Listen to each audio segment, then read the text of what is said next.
Hello बेटा। बेटा अब हम करेंगे एपी के दो और इम्पोर्टेंट क्वेश्चंस। ठीक है, लिखो बेटा। क्वेश्चन है बेटा आपके पास ना बेटा एक सीरीज दी हुई है जो कि अंडर रूट में है। देखो सीरीज है बेटा √2, √8, √18, √32।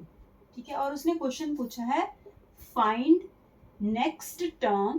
क्वेश्चन लिख लो अपनी कॉपी में बेटा। Find next term in this series. क्या क्वेश्चन पूछा है उसने बेटा? Find next term in this series. अब बेटा अगर आप इसको ध्यान से देखो तो सारी टर्म्स रूट में है। मतलब ये फर्स्ट टर्म है। फर्स्ट टर्म को हम किससे बोलते हैं? A1 या A बोलते हैं ना। सेकेंड टर्म को मान लो A2 या T2 जो भी आप बोलते हो। ठीक है, थर्ड टर्म A3 होगी मान लो, फोर्थ टर्म मान लो A4 होगी। ऐसे करते हो। तो अब आपको इसका मतलब फिफ्थ टर्म ढूंढनी है। A4 तक आपको टर्म्स दी हुई हैं, आपको कौन सी टर्म ढूंढनी है? फिफ्थ। तो बेटा मैंने आपको एक बात समझाई थी, किससे हमेशा एपी का क्वेश्चन करना है? ए लिखना है, डी लिखना है, ये करते हैं ना हम। तो बेटा ए लिखो सबसे पहले। ए कितना है? √2। ये तो समझ में आता है कि सीरीज में जो पहला नंबर होता है वो आपका ए होता है। लेकिन बेटा आप डी कैसे ढूंढोगे? अब ये ध्यान से सीखो। देखो √8 को आप क्या लिख सकते हो? 2√2। कैसे? जब आप 8 का स्क्वायर रूट लेते हो तो 2 4 जा 8, 2 2 जा 4, ऐसे लिखते हो। इसका मतलब ये 2 जो है वो ऐसे आएगा। देखो अगर आपको ये बात याद हो कि तो आप √8 को 2 × 2 × 2 लिख देते थे। फिर स्क्वायर रूट कैसे करते थे? जो जिसका पेयर बनता था उसको बाहर ले लेते थे और जो बचा उसको अंदर लिख देते थे। इसका 2 और 2 का पेयर बन रहा है ना, तो इसको बाहर ले लिया, जो बचा उसको अंदर लिख दिया। इसका मतलब बेटा हमारे √8 की वैल्यू 2√2 आई। समझ आई मेरी बात? ऐसे मुझे फटाफट √18 की भी निकाल के दिखाओ। फटाफट से √18 का 18 की प्राइम फैक्टराइजेशन करो। 9 2 जा 18, 3 3 जा 9।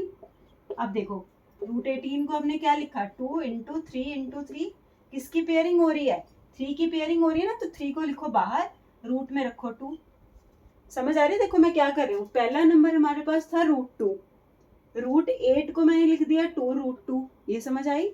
√18 को लिख दिया 3√2। अब यहाँ पे आपको पैटर्न समझ आ गया होगा। इसका मतलब √32 क्या होगा? 4√2। वैसे तो इसका आंसर समझ आ गया, अगला 5√2 होगा, है ना। लेकिन हमें रूट में आंसर देना है। ठीक है, तो देखो कैसे करेंगे इसको। आपके पास फर्स्ट टर्म आ गई बेटा √2। ठीक है, और सेकंड टर्म क्या आई थी हमारी? ऐसे लिख लेते हैं, चलो √8। इस सीरीज को ना बना के लिख लो। 2√2, ये आ गया 3√2, ये आ गया 4√2। ये बात समझ में आ गई ना, ये सीरीज कैसे बनी? √8 को कैसे लिख सकते हैं, √18 को कैसे लिख सकते हैं, √32 को कैसे। जब भी ऐसा रूट वाला क्वेश्चन आएगा ना, पहले आप इसको स्प्लिट कर लेना इस तरीके से। ठीक, अब उसने फिफ्थ टर्म ढूंढने को बोल लिया। मुझे बताओ A5 क्या होता है? हमें पता है an का फॉर्मूला a + n - 1 × d होता है बेटा जी। तो फिफ्थ A5 का क्या होगा? a + 5 - 1 × d, मतलब a + 4d। ये सबको पता है कि A5 का आप a + 4d लिख सकते हो। अब आपके पास a है, a कितना है? √2। और मुझे बताओ d कितना आया? d कैसे निकालते हैं? इसमें से इसको माइनस करके। अब इसमें से इसको माइनस नहीं हो सकता था ना, √8 में से √2 कैसे माइनस करते? इसलिए हमने सीरीज ऐसे कन्वर्ट कर लिया। अब आप आराम से माइनस कर सकते हो। देखो 2√2 में से √2 माइनस करोगे तो कितना आएगा? 1√2। इसका मतलब कॉमन डिफरेंस हमारा कितना आ गया? ये हमारा d आ गया √2। ये समझ आ गई बात? √2 कैसे निकला d? a क्या होती है बेटा? First term. d क्या होता है? Common difference. तो 2√2 में से जब आप √2 माइनस करोगे तो 2 में से 1 गया 1, √2 पीछे बच जाएगा। ऐसे करते हैं। तो ये आ गया √2। तो इसका मतलब d की वैल्यू मेरे पास कितनी आ गई? √2। ठीक है बेटा जी। अब देखो इसका आंसर 5√2 आ गया। वैसे तो हमें सीरीज देख के समझ आ गया था कि आंसर अगला 5√2 होने वाला है। ठीक है, अब लेकिन तुम्हें जो ऑप्शन दी होगी ना बेटा पेपर में, ये ऑप्शन नहीं दी होगी, है ना। अब तुम ये सोचो 5√2 कैसे बन सकता है? 5√2 किसको तोड़ के बना है? जैसे √8 को आप 2√2 लिखते हो, √18 को 3√2 लिखते हो। 5√2 का क्या मतलब है कि 5 कुछ ऐसा नंबर होगा कि 5 की पेयरिंग हो रही होगी और 2 रूट में बच रहा होगा। ऐसे होगा ना, तभी तो 5 रूट से बाहर आया। 5 की पेयरिंग हो रही होगी, √2 बच रहा होगा, है ना। तो इसका मतलब 5 5 जा 25, 25 2 जा 50। इसका मतलब ये हमारा √50 का स्क्वायर रूट है, जो कि हमने ये लिखा है। तो इसका मतलब जो आपकी अगली टर्म आएगी बेटा वो कितनी आएगी? √50। समझ में आ गया अच्छे से? क्या किया? सीरीज दी हुई थी, प्राइम फैक्टराइजेशन से हमने स्क्वायर रूट लेके √8 का, √18 का, √32 का बना लिया, फिर उससे हमें a मिल गया, आराम से माइनस करके इसमें से इसको d मिल गया, a मिल गया, d मिल गया। तो क्योंकि उसने नेक्स्ट टर्म पूछी है तो नेक्स्ट 1 2 3 4 5th ढूंढनी है, तो a5 क्या होता है, a + n - 1 × d का फॉर्मूला होता है, n की जगह यहाँ 5 है तो a + 4d हो गया, a की वैल्यू पता थी, d की वैल्यू पता थी, 5√2 आ गया। तो 5√2 कैसे बना होगा, जब ये ऐसे नंबर होंगे कि दो स्क्वायर रूट में से बाहर होंगे नंबर, है ना, जो स्क्वायर रूट से बाहर आ सकता है नंबर वो होगा, एक जो बचा अकेला वो रूट, तो इसका मतलब √50 नेक्स्ट नंबर होगा। ठीक है बेटा, ऐसे करेंगे। चलो अब नेक्स्ट क्वेश्चन करते हैं। बेटा ऐसे रूट वाले क्वेश्चन की ना प्रैक्टिस कर लो अच्छे से, ऐसा एक पेपर में वो दे देता है क्वेश्चन। अब लिखो बेटा अगला question, very very important question. देखो बेटा किस फॉर्म का है, find values of a b and c। अब देखो ऐसा क्वेश्चन आपने कभी नहीं देखा होगा एनसीईआरटी में ना, find values of a b and c such that the numbers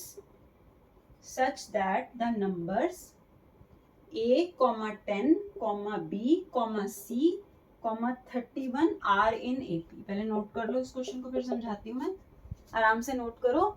find values of a b and c such that the numbers, ये उसने कुछ नंबर्स दिए हुए हैं जो उसने बताया है कि ये एपी में है। ठीक है, अब देखो बेटा आपको ये 3 नंबर बेसिकली ढूंढने हैं। ठीक है, अब आप मुझे बताओ ये टर्म्स कौन कौन सी होती हैं। ये फर्स्ट टर्म है ना, जिसको आप a या a1 दोनों से डिनोट करते हो। ये सेकेंड टर्म, इसको हम a2 कहेंगे। ये थर्ड टर्म है, ये फोर्थ टर्म होगी, ये फिफ्थ टर्म होगी। यही होगी ना सीरीज की फर्स्ट 1 2 3 4 5 टर्म, इसको 5 तक लिख लो। अब जो जो ढूंढना बस उस पर फोकस करो। अब देखो आपको गिवन क्या है, a to 10 दिया हुआ है, क्योंकि a b c तो हमें ढूंढना है, उसके बारे में तो हमें कोई नॉलेज नहीं है, लेकिन हमें ये दिख रहा है कि जो a2 है वो 10 है, करेक्ट। और क्या दिया है, a5, और a5 हमें 31 दिया है।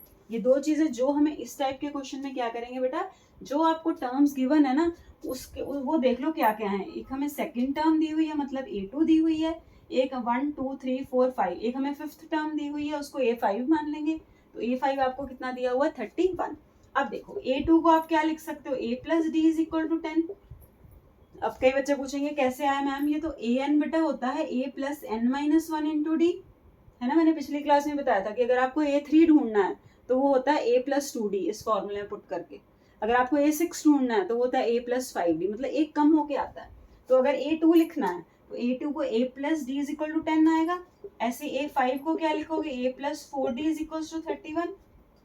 अब a और d की वैल्यू ढूंढते हैं। चलो अब 2 इक्वेशंस मिल गए। अब इन दोनों में से हमें 2 इक्वेशंस मिल गई। अब इन दोनों को सॉल्व करके a और d ढूंढो। देखो कैसे ढूंढोगे, a + d है 10, ये समझ आ गया ना बेटा कि कैसे किया।